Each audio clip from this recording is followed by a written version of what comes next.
તારો ન્યાય લઈને જો ઘેર ના આવું તો મારી મેળતી ઝોપડીનું વેણ છે અમને તો ધોરા દાડે તારા ના બતાવું તો મારી મેળતી આખરી શું ભાઈ હાથમાં ભમરિયો ભાલો લેજે ઘેડે કાચડો વાળી ધૂળવા ઉતાર. મજાની વાત કરી છે અમૃત ભુવાજીએ. તમે વિડીયો જુઓ, કોઈ પણ દુઃખ તમારા ઘરે પડતું હોય તો જરૂરથી માં મેલડી યાદ કરજો, હંમેશા તમારી રક્ષા કરશે. પછી આવશે કે માં દેવું થઈ ગયું, માં દેવું ભરવું છે, માં લોકો માગવા વાળા લોહી પી જાય છે. તો આ દેવું થયું ને એના કારણો કે દેવું કેમ થાય છે. તમારી માં ઘેર બેઠી છે, એની પવિત્રતા નહીં જણાવતા, એવો અહેસાસ નહીં રાખતા, લક્ષ્મી ટકાવી હોય એવી રહેણી કહેણી નહીં રાખતા, ઝઘડા કકરાટ કંકાસ કરો છો.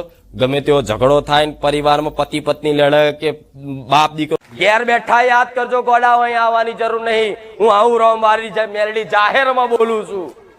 ઘેર બેઠા કદાચ જયારે કોમ પડે ને તારે યાદ કરજો, તમારું કોમ પાર પાડી હું મારી જગ્યાએ પાછી આવી જઈશ. જાવ તો સુધી કહું છું, જયારે ઈચ્છા થાય ને તારે તમ તમારું મારું નારિયેળ વધેરવા આવજો, નકર તમારી મોનતા રાખેલી તે લેવા નહીં આવું. આવું રોમ મારી મેલડી કહું છું. જરૂરથી આપણાથી કોઈ ભૂલ થઈ હોય કે આપણા ઘરડિયાઓથી કોઈ ભૂલ થઈ હોય તો જ આપણને દુઃખ પડે. નકર આપણા ઘરે જ્યારે આપણી ઘરની કુળદેવીનો દીવો જો જળતો હોય અને આપણને દુઃખ પડે તો ગમે તેમ તો જણેતા આપણી માં કહેવાય, આપણી કુળની માતા એ આપણી માં સમાન. આપણને એમના નાના દીકરા તરફ ઘોડ રાખે. આપણા ઘરે એક કીડીના નખ ભાર પણ દુઃખ ના આવવા દે. પણ આપણે શું કરીએ છીએ, જ્યારે કારણ કે આપણે જાણતા છતાં આપણને ખબર છે કે અમારા ઘરે દેવ દુઃખ છે, તો બી છતાં માતાને નથી માનતા. એટલે હરેકને જેને પણ ઘરે ઘરે અત્યારે દેવ દુઃખ છે તો બધાને ખબર છે, પણ કોઈ માનતું નથી.